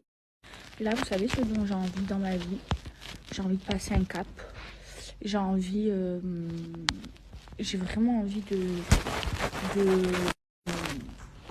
de devenir maman, et je pense que c'est pour ça que je suis devenue beaucoup plus calme. En fait, je sais pas si je suis enceinte. En fait, j'aimerais trop. De toute façon, mes proches le savent. Je vous en ai déjà parlé plusieurs fois. Et là, je sais pas, je peux pas savoir parce que il faut attendre pour savoir quoi. Voilà, Maeva Genam est prête à avoir une mini Maeva Genam ou un mini Maevo Genam. J'espère que ça ira pour elle. Évidemment, moi j'y crois pas, hein. Pour le moment, j'y pense pas du tout. Après, si vraiment elle s'est calmée et tout, je veux bien, mais à chaque fois on a ça et le lendemain je vous parle d'une polémique. Mais d'ailleurs, on rappelle quelque chose, hein. Maeva Genam récemment, elle avait parlé de ses envies de maternité et ça avait scandalisé tout le monde. Je cite ce qu'elle avait dit. Rappelez-vous, comme j'ai trop avorté, j'ai peur de ne plus pouvoir tomber enceinte. Et moi, franchement, j'aimerais trop avoir un bébé. Je suis quelqu'un de très fertile. Genre, je suis tombée 6 fois enceinte et moi, vous savez, je ne prends pas de contraception en faisant attention. Oui, cette mauvaise influence, cette mauvaise phrase qui n'avait aucun sens, quelque chose qui avait totalement choqué tout le monde. Apparemment, la personne qui a dit cette phrase serait prête à tomber enceinte. Pourquoi pas? J'ai un peu peur, on verra bien ce qui se passe. Vous me direz ce que vous en pensez, restez courtois dans les commentaires s'il vous plaît. Petit point sur Melanite qui est mise sous le feu des projecteurs dernièrement. Depuis qu'elle a été découverte dans les téléréalités, elle a eu une certaine image et c'est vrai qu'elle a toujours fait parler d'elle et pas forcément en bien à chaque fois. Par exemple, elle a été poursuivie pour placement frauduleux. Elle s'est fait aussi remarquer parce qu'il y avait 2-3 autres placements qui n'étaient pas très légaux non plus, mais surtout dernièrement par son absence au mariage de Magali Berda. Je vous avais expliqué, elle avait dit qu'elle ne voulait pas claquer un placement de produit pour y aller, que c'était super cher. Enfin bref, elle avait expliqué, elle était très honnête et j'avais trouvé ça extrêmement cool de le dire. À côté de ça, elle a fait quelques révélations, notamment via un question-réponse avec ses abonnés. Elle a dit qu'elle voulait arrêter la télé-réalité. On lui demande si pour elle, la télé-réalité est révolue, donc je parle pour elle en tant que candidate. Elle dit que oui et qu'elle ne veut plus du tout faire ça. Elle dit qu'après 8 ans, eh bien, elle a envie de se consacrer à des projets un peu plus sincères, laissant sous-entendre que la télé ne l'est pas. On rappelle que dernièrement, elle a fait du théâtre, qu'on a pu la retrouver au théâtre, etc. et que c'était quelque chose qui était déjà assez notable. Elle envisage aussi de reprendre ses études. Pour celles et ceux qui ne le savent pas, Melanite avait fait du droit et elle compte bien reprendre ses études pour essayer de devenir avocate. Elle dit qu'elle a besoin de temps avant de vraiment se remettre dedans, etc. mais c'est un projet qui est absolument formidable et je trouve ça tellement bien de voir une influenceuse qui va reprendre ses études et qui va donc partager ce quotidien. Mais ce n'est pas tout. Melanite a été questionnée par un de ses abonnés le 11 septembre sur le fait d'ouvrir un compte mime ou non. Et c'est vrai qu'on a pas mal de personnalités qui en ouvrent. On a des personnalités qui vendent leurs pieds, on a des personnalités qui font carrément du contenu de charme, pour ne pas dire des mots à biper avec Tom Nook qui fait ploulouloulou. Oui, je parle d'Animal Crossing. Quoi qu'il en soit, elle a répondu de manière très cash. Elle a dit que pour elle, c'était impossible. Elle dit qu'elle est nulle en photo sexy. Surtout, son compagnon actuel ne serait pas OK avec ça. Et enfin, pour elle, elle n'a rien à montrer. Donc voilà, c'est cash, c'est clair, c'est Melanite. J'adore. Qu'en pensez-vous? On termine le cœur de l'actu avec Simon Castaldi, le lapin, masque de lapin. Il y a plusieurs choses qui le concernent dans mon émission, il y a du pro, du perso, je vous raconte dernièrement Cassandra, voilà. Je spoil. Dernièrement, Simon faisait parler de lui parce que il avait une relation avec Cassandra selon tout ce qui a été dit. Je vous avais tout expliqué avec Adixia, tout ça. Enfin vraiment, c'était un gros bordel. J'ai pas envie de me redonner mal à la tête avec tout ça. Mais on va commencer par parler de sa vie pro. Actuellement, Simon Castaldi semble avancer dans sa vie professionnelle. Sur les réseaux sociaux, il a posté un message. Il a dit « Je suis fier d'officiellement rejoindre l'agence JKE ». Il occuperait un poste de responsable marketing et en fait, selon Simon, ça serait une agence qui assure la création de sites internet management des ads Meta, Google, TikTok et Snap. Tout ce qui touche à la publicité télé, campagne de micro, macro influenceurs, nous avons tout pour vous aider à propulser votre marque ou projet vers la lune. Et c'est assez étrange parce qu'il y a quelques temps, il avouait autre chose en disant qu'il était maintenant ambassadeur de TikTok Live France. Et par conséquent, il y a beaucoup de gens qui pensent que l'entreprise JKE et son taf d'ambassadeur qu'il avait annoncé sont les deux pour la même boîte. Est-ce que c'est vrai? Est-ce que c'est faux? Je ne sais pas. On n'avait plus de nouvelles par rapport à TikTok et maintenant on a cette nouvelle entreprise, donc la question se pose. Quoi qu'il en soit, il décide de changer niveau professionnel. Je ne sais pas ce que ça va donner, je ne peux pas trop réagir par rapport à ça. J'aime beaucoup les gens qui se lancent des nouveaux challenges, pro, etc. Donc j'ai envie de croire que ça peut fonctionner, que c'est quelque chose de bien, mais malheureusement ça peut être aussi tout l'inverse, donc je pense qu'il faudra juste attendre. Ce n'est pas tout, nous parlions de sa relation avec Cassandra Julia, et bien celle-ci semblerait déjà terminée d'après les informations que j'ai vues. Leur romance a duré un petit peu en dehors du tournage des 50, mais apparemment c'est déjà terminé. Simon était en live avec Ilan et en fait il a fait comprendre que c'était fini. Ilan lui dit t'es plus avec l'autre, Simon répond rien, je suis seul, libre comme l'air, ça souffre le soir mais ça tient bon. Simon a dit qu'il serait à l'origine de sa rupture et que ce serait des raisons qu'il expliquerait plus tard à Ilan et qu'actuellement il veut reprendre son rôle de lapin et sauter sur tout ce qui bouge. Évidemment c'est pas du tout un bon exemple mais ce sont les informations, je vous les donne. Quoi qu'il en soit, Cassandra n'a pas réagi par rapport à ça, moi je pense que Simon a dû fauter, qu'il a dû avoir un truc du genre, il est beaucoup trop pas stable pour se mettre dans une relation sérieuse selon moi, on verra bien ce qu'il en est, mais mon petit doigt me dit que c'est peut-être aussi pour les apprentis aventuriers. Ce n'est pas tout par rapport aux apprentis aventuriers, il y a l'un ou l'une d'entre vous qui m'a envoyé un moment de live TikTok où il y avait Nicolo et son ex Solène, donc pas Solène de la Villa, mais Solène de Love Island, et les deux se sont rendus compte qu'ils partaient au même moment, au même endroit, pour un tournage et par conséquent ils en ont déduit qu'ils étaient ensemble pour faire les apprentis. C'est un spoil, oui et non, mais c'est surtout une grosse rumeur que je détiens en exclusivité, donc merci à l'abonné qui m'a envoyé ça, je vous laisse regarder. Nicolas dit des bêtises. Alors voilà. La palme d'or du couple Gold, on veut vous revoir ensemble. Ben, vous allez nous revoir lundi ensemble du coup. C'est même pas en choix, hein. On est obligé. Hein. Oui, c'est bon, cache ta joie. Mon petit doigt me dit qu'on pourrait aussi retrouver Fred et Fabrice. Peut-être que ça serait un choc des titans et un retour des anciens. Ça serait incroyable. Dans la jungle comme ça, avec des serpents et des arbres partout. Incroyable. Vous me direz ce que vous en pensez. C'était donc la fin du cœur de l'actu. Je regarde là parce que je suis dans mes temps. Il va d'ailleurs falloir prendre une pause et passer au gros dossier. Ils sont trois. Nous parlons des 50, de jazz et d'un update concernant le séisme au Maroc, étant donné que Dylan Thierry y a été mêlé. Et oui, fallait s'y attendre, je vais tout vous raconter. Mais avant ça, petite pause. Oh mon dieu, j'ai mal au dos, j'en peux plus, je suis claqué. Il est 12h13, il me reste environ 45 minutes à filmer. Mon café est gelé et j'en ai même plus. J'espère sincèrement que ça va aller. Après, je fais le gars, mais l'avantage des gros dossiers, c'est que je les lis littéralement parce que c'est super grand, il y a plein d'infos et pourquoi je raconte ma vie là? Je suis au salon de thé, wesh! Do you want a cup of tea, dear? Tournage de l'émission de la semaine avec un petit peu de décalage. Normalement, je filme le matin, mais je tente une nouvelle organisation qui me permet de dormir un peu plus. Ça fait zizir. Make-up très simple. Je vous donne pas le nom du thème, mais il commence par bas et finit par zik. Basique, yes. Anyway, 3 gros dossiers et j'ai fini. Let's go! J'adore faire ces stories hebdomadaires toutes les semaines, je trouve ça trop cool et en plus ça permet vraiment de tenir au courant. Et comme ça, les gens voient aussi un peu le make-up, le look, etc. Parce que là on est vraiment sur un look Destroy Boy, mais j'avais pas du tout envie de me casser la tête. De base, le thème c'était censé être fairy, genre la fée. Vous me direz si vous le voulez la semaine prochaine. Anyway, it's time for le gros dossier. C'est parti.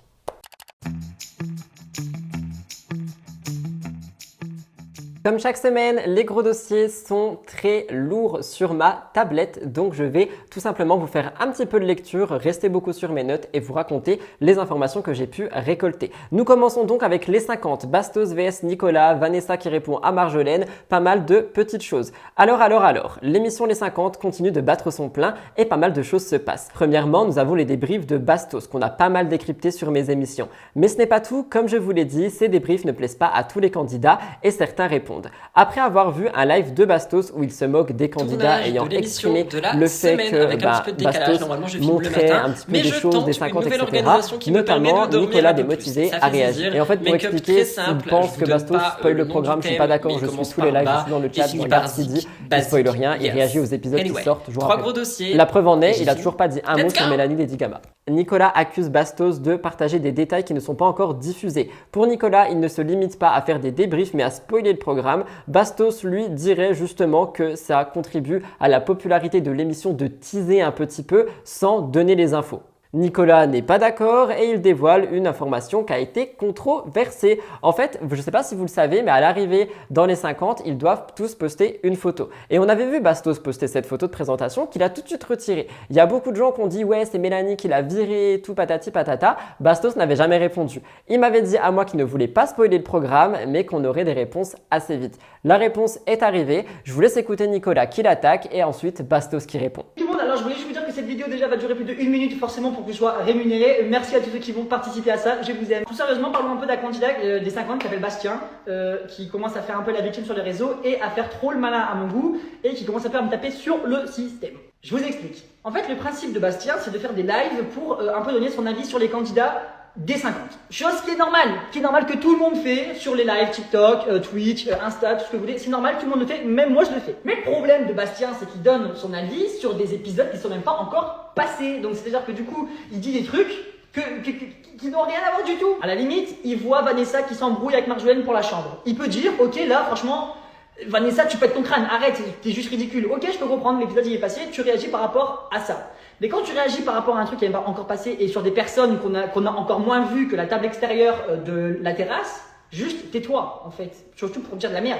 Du coup, quand on lui reproche, il ose dire quoi? Parce que ça c'est vraiment là où c'est le plus drôle, il ose dire quoi? Les gars, vous savez, moi je suis juste là pour faire vivre mon programme, je suis dedans, faut que je le fasse vivre, c'est normal, tout le monde fait pareil en fait. Toi, faire vivre le programme, mais MDR, crois-moi que, écoutez-moi tous, s'il n'est pas payé, Bastien ne fait pas vivre le programme. Je vais vous donner un exemple et vous allez me dire si ce qu'il a fait, c'est faire vivre son programme ou pas. Alors, on est dans le van, le premier jour, avant d'arriver sur le tapis rouge, et là, on apprend que tout le monde doit poster le post des 50 pour dire qu'on participe aux 50. C'est normal, tout le monde fait vivre le programme. Bah moi, si on le fait vivre le programme, faisons-le vivre ensemble. Moi, je suis chaud, vas-y. Devinez qui a dit non, je le fais pas. Les gars, je le fais pas. Je le fais pas, appelez-moi le producteur, je ne le fais pas. Du coup, moi je comprenais pas, je me disais, frérot, pourquoi je vais pas le faire, fais-le en vrai de vrai. Non mais moi il est hors de question que je poste ça, vous savez pas, moi je demande à peut-être payer 10 000 € par post Instagram, c'est pas marqué dans le contrat, je le fais pas, appelez-moi le producteur, c'est mort. Je comprends pas, tu veux faire vivre ton programme ou tu veux pas le faire vivre? Ou alors tu veux qu'on te paye énormément pour le faire vivre, c'est ça en fait? Ou alors dans ces cas-là, dis-le. Dans ces cas-là, dis-le. Je l'ai posté 1 heure et je l'ai supprimé. Pourquoi je l'ai supprimé? Parce que d'une part, je voulais pas le laisser parce que je trouve que c'est de la mauvaise com. D'autre part, je me suis dit, attends, qu'est-ce qui va se passer si je le supprime ce truc? Les gens ils vont voir, attends, il a posté et après il a supprimé. Pourquoi? Il y a eu des reposts. Il y a eu des reposts de la dum-dum là, la débile Chayara, Gossip Room ou je sais pas quoi. Tout le monde a dit Bastos, il est rentré dans les 50 et Mel a refusé qu'il soit là et il est sorti. Ou il y a eu des tonnes de rumeurs. Qu'est-ce que ça a fait? Ça a fait qu'on a parlé du tournage, ça a fait qu'on a parlé des 50. Je vous laisserai me dire ce que vous en pensez. Je sais pas si l'histoire du coup du chèque est vraie, je sais pas trop parce que je me dis que si vraiment il avait voulu de l'argent, il ne l'aurait pas posté en premier lieu. Et je me dis que poster et retirer, ça a fait parler et en soi, ça a marché. Mais du coup, Bastos c'est vraiment un grand manipulateur. Autre chose concernant les 50, Vanessa a enfin réagi à la scène avec Marjolaine. C'est vrai que dans cette nouvelle saison, je vous l'ai dit, on a pas mal de personnages dont Vanessa Breakpock qui avait fait une apparition dans Secret Story 3. Et en fait, on a vu que Marjolaine et Vanessa se sont un petit peu fritées parce qu'il y avait une place de lit dans une chambre. Vanessa voulait dormir avec Gary, Marjolaine s'était déjà installée. Bref, c'est quelque chose qui avait pas mal fait de bordel. Et Vanessa a décidé de répondre lors d'une interview qu'elle a accordée au magazine Voici. Elle a dit que cette dispute, selon selon elle, ne méritait absolument pas l'acharnement qu'elle a eu sur les réseaux. Elle dit qu'elle avait demandé premièrement d'une manière polie, mais que Marjolaine lui aurait lancé un regard très noir et ça aurait totalement énervé Vanessa, qui aurait donc haussé le ton et on aurait eu la scène qu'on a tous vue. Vanessa dit que Marjolaine a joué la victime sur les réseaux au lieu de demander l'arrêt de cet harcèlement. Finalement, elle a contribué, selon Vanessa, en disant que oui, c'était super triste, que ça l'a touchée, etc., etc. Par conséquent, Vanessa s'en est vraiment pris plein la tronche. Elle dit qu'elle a dû mettre son compte Instagram en privé pour un petit peu être tranquille par rapport aux haters. C'est donc parti super loin. Pour réagir, encore une fois, aucun harcèlement pour moi est tolérable, mais il est vrai que j'ai trouvé le comportement de Vanessa très dur envers Marjolaine. Donc je comprends les internautes qui sont mécontents, mais de là, aller harceler quelqu'un, encore une fois, non, ça ne sert à rien. Petit exclu, Raphaël Pépin devait être au casting. Et oui, je lâche la bombe comme ça, mais c'est ce qu'il a dit sur Gossip Room. Il a dit qu'il avait été contacté par la production lors de la saison 1, mais il a refusé. Il a dit les 50, ils m'ont appelé. J'ai dit mais pas du tout, vraiment ça ne m'intéresse absolument pas. À cette époque, il travaillait avec son père, mais lorsqu'il a appris que Maxime, son ami, ainsi que sa petite amie participaient à la saison 1, Raphaël a voulu recontacter la casteuse pour le faire. Malheureusement, c'était déjà trop tard. Et pour la seconde saison, vu qu'il avait déjà dit non, la production ne l'a pas rappelé. Je vous laisse écouter Raphaël. Je suis free. C'est-à-dire, les portes sont ouvertes pour prendre un billet et aller avec son copain dans un tournage. De là, je me dis, pourquoi j'ai refusé, quel idiot. Donc, j'ai refait passer le message à une casteuse. Je lui ai dit, finalement, j'aimerais bien le faire. Elle m'a dit, frérot, là, c'est trop tard. Donc, ce que je comprends tout à fait, tu vois. Je l'ai pas fait et les 52, là, ils m'ont pas appelé. Et franchement, ça m'intéresse pas du tout. Parce que faudra me payer très cher pour que je vienne. Ouais, on va pas se mentir, il va falloir payer très cher. Perso, je trouve ça trop dommage parce que c'est vrai que lors de la saison 1, si on avait eu Raphaël Pépin avec Maxime, ça aurait été incroyable. Mais ça n'a pas été le cas, peut-être sera-t-il là pour la saison 3 maintenant qu'il en a parlé. De toute façon, honnêtement, 50 par 50, ça va aller vite de prendre tout le monde.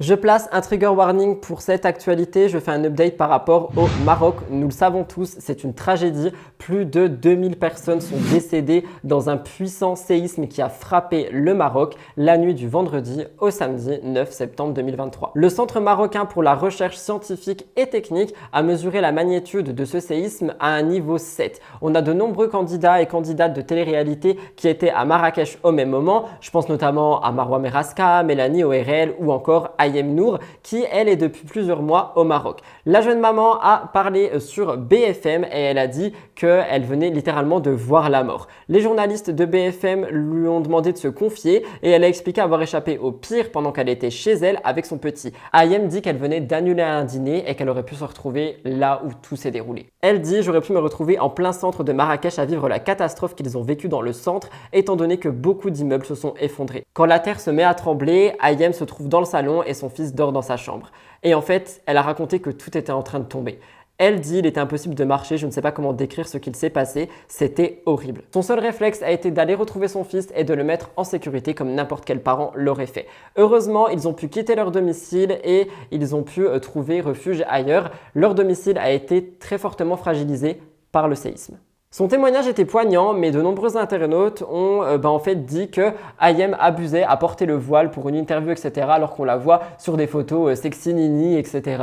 et que par conséquent, elle se moque un peu de la religion. Je suis désolé, mais je suis absolument pas d'accord, surtout que là, on parle quand même d'un truc qui est ultra grave et d'un fait divers qui est super marquant. Donc, qu'est-ce qu'on vient casser les pieds à parler du fait que là, elle porte un voile et que sur ses photos, elle n'en porte pas? Je suis désolé d'être super cash, mais sur les réseaux, on montre absolument ce qu'on veut. Là, on parle d'une tragédie qui a touché un pays entier, qui a touché aussi par conséquent Ayem, mine de rien. Et tout ce qu'on va trouver à dire, c'est qu'elle porte un voile sur BFM au lieu d'écouter le message qui est important. Je suis désolé, mais personnellement, ça me révolte. À côté des personnalités, on a aussi eu une miraculée. Je voulais vous en parler. Je pense notamment à une jeune fille qui a été sauvée vraiment d'une manière incroyable. Il s'agit de Myriam, une jeune rescapée de 11 ans qui a vécu 3 jours sans eau, sans nourriture, sous les décombres avant d'être sortie. L'ambulancier la prend en charge et en fait, lors d'une déclaration à BFM TV, il a dit qu'elle avait des fractures à l'avant-bras. Il faut la transférer à l'hôpital et malheureusement, le reste de sa famille n'a pas survécu. On a retrouvé des corps et on a compris qu'elle était toute seule, saine et sauve, mais que toute sa famille avait péri. Je vous laisse regarder.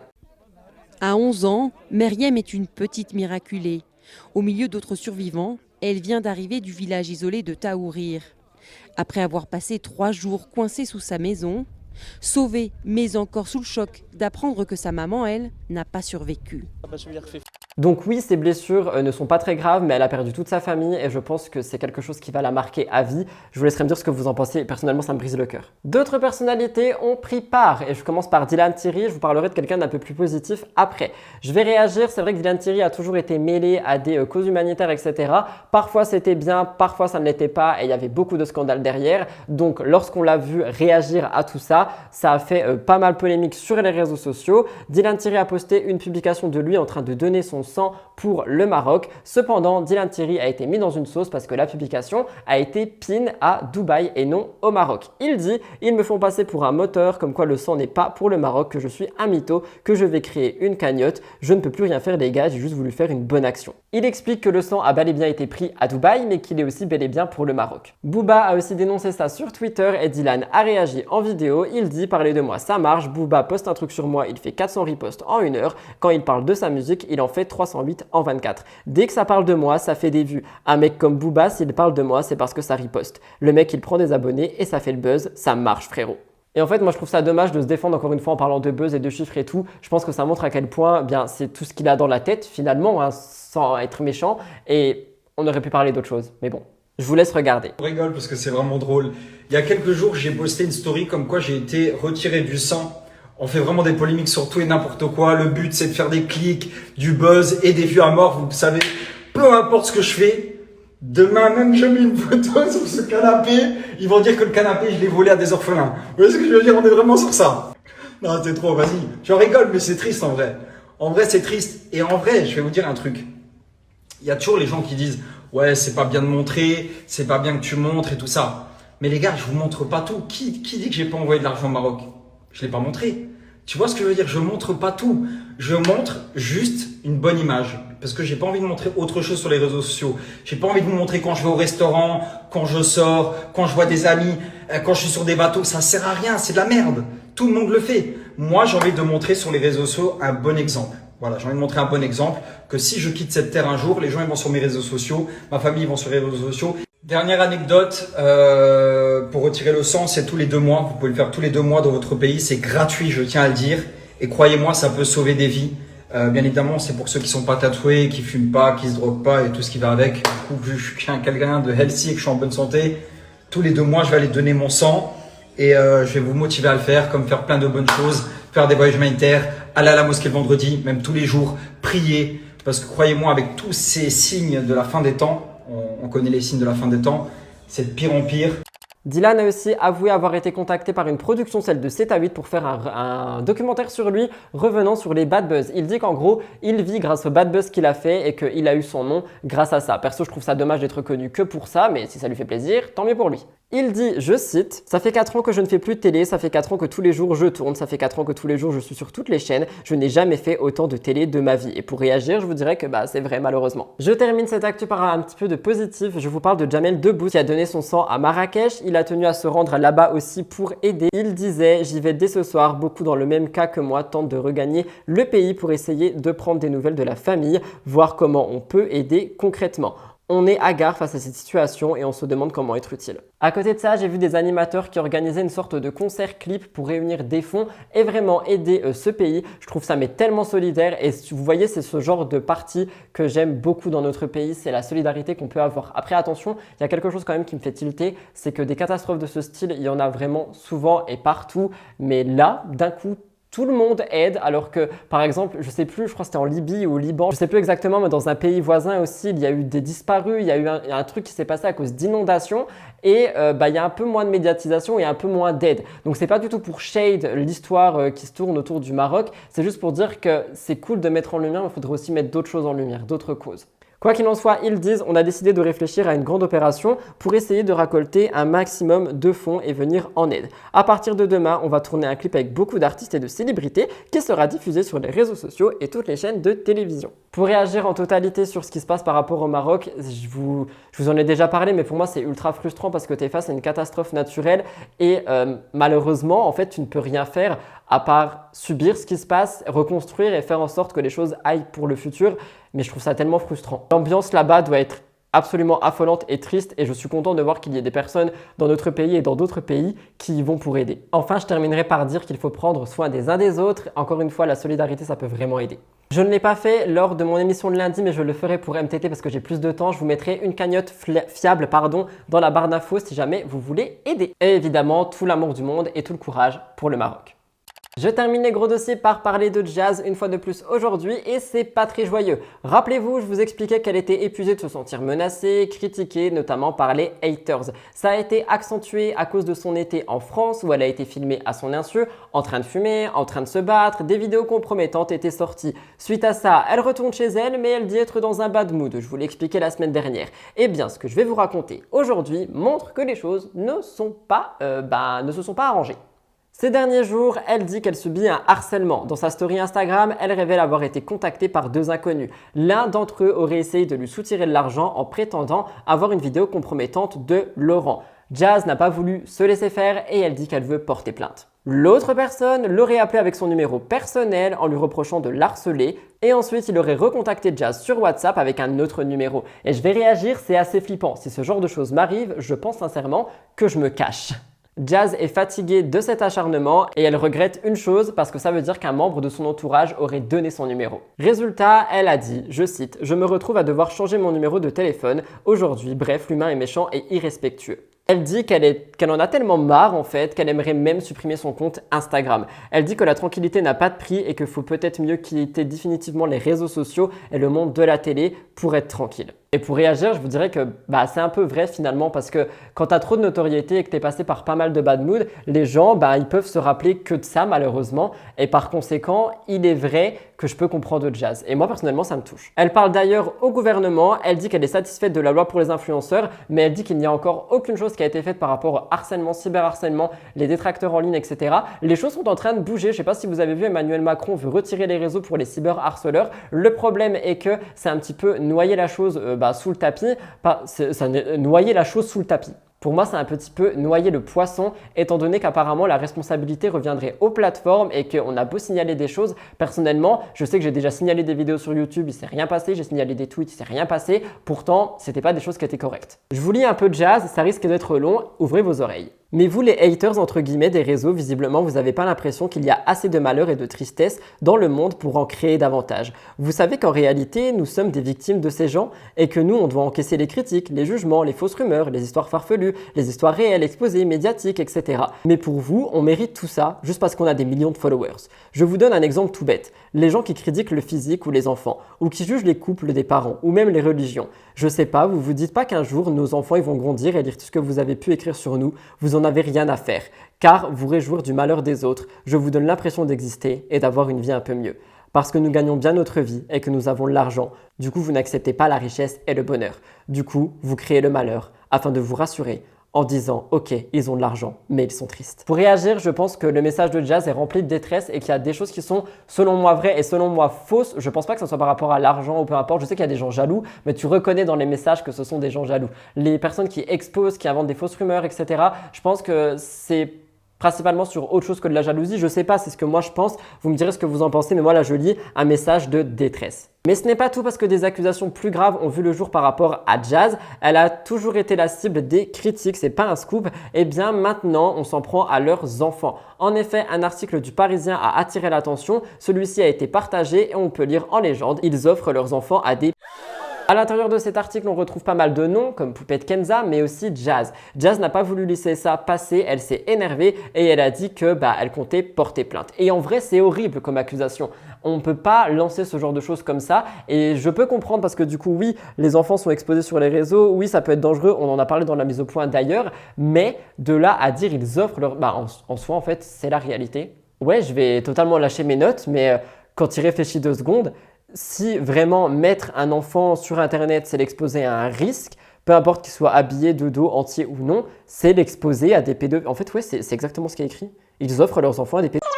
Donc c'est horrible comme phrase, mais finalement, elle est vraie. Mais bref, Jazz est en colère, elle le fait savoir sur les réseaux. Selon l'article, Laurent et sa femme auraient exploité l'image de leurs enfants dénudés et Jazz ne répond pas souvent aux polémiques, mais cette fois-ci, si, elle a dit qu'elle voulait se défendre, que ça ne passerait absolument pas. Et elle a aussi parlé des haters. Elle dit que les mamans parfaites, elles s'en fichent et qu'elle va les bloquer une par une parce qu'elle en a marre. Elle veut traîner cette affaire devant la justice. Pour réagir, du coup, je me pose un petit peu, je suis désolé si c'est mal poli, mais c'est vrai que lorsque j'ai écrit, je trouvais que c'était totalement horrible cet article de dire qu'on offrait des enfants à des criminels et tout. Mais en fait, là, en le disant à haute voix et en ayant mon fil conducteur d'émission qui se suit finalement, eh bien, je me rends compte que si, le Parisien a raison. Parce qu'en fait, je vous explique que pour poster un enfant, ça peut être dangereux parce qu'il y a des gens sur Internet qui sont très malveillants, ok? Et dans ces gens, il y a des pédophiles. Et quand on offre une image d'un enfant sur Internet, elle est offerte à tout le monde. Donc, elle est offerte aussi. Par conséquent, cette phrase que le Parisien a dit est horrible, mais elle est vraie. Quoi qu'il en soit, dernier point sur Jazz, elle parle de ses nounous. Sur Instagram, elle fait un question-réponse et elle parle du fait qu'elle a des nounous. Elle dit « J'ai bientôt 4 enfants, c'est beaucoup. Ma maison fait 1989 mètres carrés, donc imagine le ménage seul. Je suis pas du tout bonne en cuisine, j'ai les moyens d'offrir des emplois, j'ai les moyens de m'offrir du temps libre pour moi et mon couple, donc moins de stress et plus de moments de bonheur avec les enfants. » Et ça, c'est une question à laquelle on a déjà répondu avec Jessica Tivna. Moi, je vous ai dit que s'ils ont les moyens et que ça offre des emplois et qu'il y a des bonnes conditions, pourquoi pas, tu vois. Elle rajoute, Dubaï paye leurs nounous entre 2000 et 3500 dirhams en général. Moi, je leur en donne 5000. Elles sont nourries, blanchies avec un forfait de téléphone, un jour de repos par semaine et un mois de vacances par an. Je paye leur billet d'avion pour aller où elles veulent pendant leurs vacances. Donc, en effet, c'est un traitement qui est quand même ultra avantageux, je trouve. Et elle dit également que, elles sont vraiment chouchoutées. Et surtout, le salaire quand on convertit, il arrive aux alentours de 1270-1300 € par mois, ce qui est pas mal, je trouve. Après, ça dépend le niveau de vie, etc. Mais je trouve que c'est plutôt pas mal et dans tous les cas, elle dit qu'elle paye beaucoup plus que ce que Dubaï paye en général. Donc voilà, c'est pour vous montrer qu'on peut avoir des nounous, que c'est pas forcément scandaleux et que comme elle le dit, ça lui permet d'avoir des moments de bonheur avec sa famille en plus. Je vous laisserai me dire ce que vous pensez de tout ça en général, des 3 points que je vous ai dit par rapport à Jazz. Et c'est comme ça que se terminait donc les gros dossiers. J'espère qu'ils ont pu vous plaire, vous intéresser. Si vous êtes toujours là, n'oubliez pas de vous abonner et de liker pour atteindre les 1000 likes. Les gros dossiers sont terminés. On va sauter à l'Astro Actu. Je sais que l'Astro Actu est aimée et détestée à 50%, mais elle compte bien rester car je l'aime d'amour.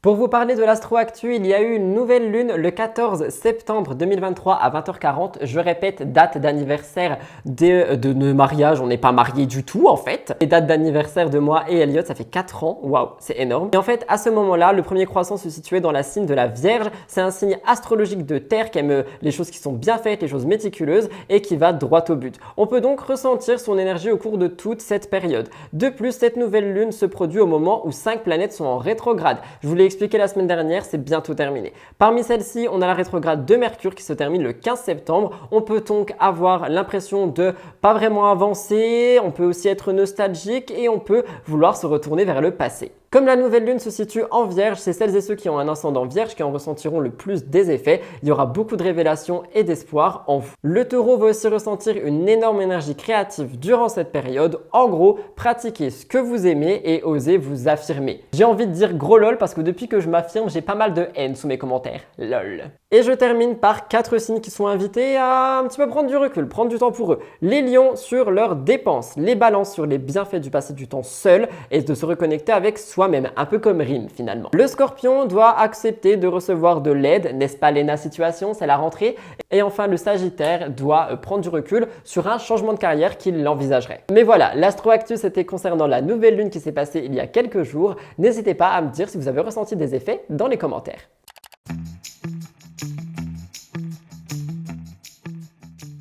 Pour la découverte de la semaine, très court, mais je voulais mettre en avant une collègue / amie de YouTube qui est Marine B. Je pense que vous la connaissez si vous aimez les histoires de disparition et que vous êtes consommateur de contenu True Crime, mais c'est vrai que sa chaîne est en train de prendre de l'ampleur et surtout sa petite tête est partout dans les médias. Et on peut se demander pourquoi. Il y a beaucoup de youtubeurs, de youtubeuses, mais Marine est vraiment en train de sortir du lot. Je vous explique, elle est très impliquée dans les recherches pour les disparitions. C'est la youtubeuse qui va aider les familles, qui va rester en contact avec elle après les affaires pour toujours prendre des nouvelles, voir leur état de santé et surtout elle est vice-présidente d'une association qui permet d'aider à couvrir des disparitions. Et c'est comme ça que Marine, au fil des mois, a fait son petit bout de chemin. Je voulais la mettre dans la découverte de la semaine parce que j'ai vu pas mal de médias en parler dernièrement. Je sais que elle supporte pas trop voir sa tête affichée partout, donc je vous mettrai pas d'extrait de sa chaîne ou peu importe, tout sera dans la barre d'infos si jamais vous voulez aller voir son contenu. Mais c'est plus qu'un contenu pour moi, c'est vraiment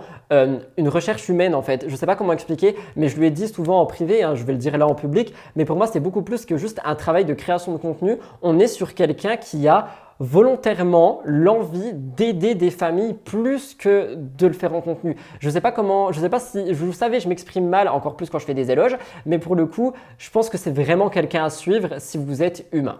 Quoi qu'il en soit, je voulais la mettre en avant ici, je voulais vous en parler mercredi, mais manque de temps et manque de sommeil, donc c'était pour la découverte de la semaine. Sa chaîne Twitch, son Instagram et sa chaîne YouTube seront en barre d'infos. Elle m'a absolument pas demandé de parler d'elle, je crois même qu'elle va être un petit peu gênée par cette séquence, mais j'avais envie de le faire et je vous ai dit maintenant, je ne me bride plus. J'ai envie de parler d'amis ou d'ennemis, je ne me gêne pas. Et c'est sur cette découverte de la semaine pleine d'espoir que se termine l'émission sur le thème basique. Et bien voilà tout le monde pour votre émission hebdomadaire Mix the Tea, émission qui revient sur l'actu télé, people, divertissement. J'espère sincèrement qu'elle a pu vous intéresser et vous apporter toutes les infos que vous n'avez pas eues de ma part ces derniers jours. Je pense que l'émission est un petit peu plus courte que celle de la semaine dernière. La semaine dernière, on avait pas mal de magnétos. Cette semaine, nous en avons un petit peu moins, mais c'est pas grave, il faut un temps pour tout. Si l'émission vous a plu, n'oubliez vraiment pas de liker, commenter et vous abonner juste en dessous. On arrive doucement mais sûrement aux 50 000 abonnés. Cœur sur vous, je vous vois vous abonner de plus en plus, donc je sais que vous entendez ce que je vous dis. Et surtout, les 1000 likes sont quasiment atteints chaque semaine sur MTT. Donc merci du fond du cœur. N'oubliez pas de me retrouver sur tous les réseaux sociaux, notamment Twitch, parce que j'arrive très prochainement. Rejoignez-moi sur Discord, sur Instagram, mentionnez-moi en story. Pour l'emoji de la semaine, je vous laisse mettre l'emoji qui vous fait envie. Mettez n'importe lequel, juste surprenez-moi, que je puisse reconnaître que c'est un emoji de la semaine et pas un cœur qu'on aurait pu tous mettre. En ce qui me concerne, je vous laisse là, je vous retrouve la semaine prochaine pour de nouvelles émissions. Je vous aime d'amour, merci pour votre fidélité comme chaque dimanche. Merci d'être toujours de plus en plus nombreux à consommer Mix the Tea. Je vous aime d'amour et je vous retrouve dès demain pour Spill the Tea. Passez une bonne fin de soirée ou une bonne journée si vous me regardez le matin. Je vous aime. Bye guys.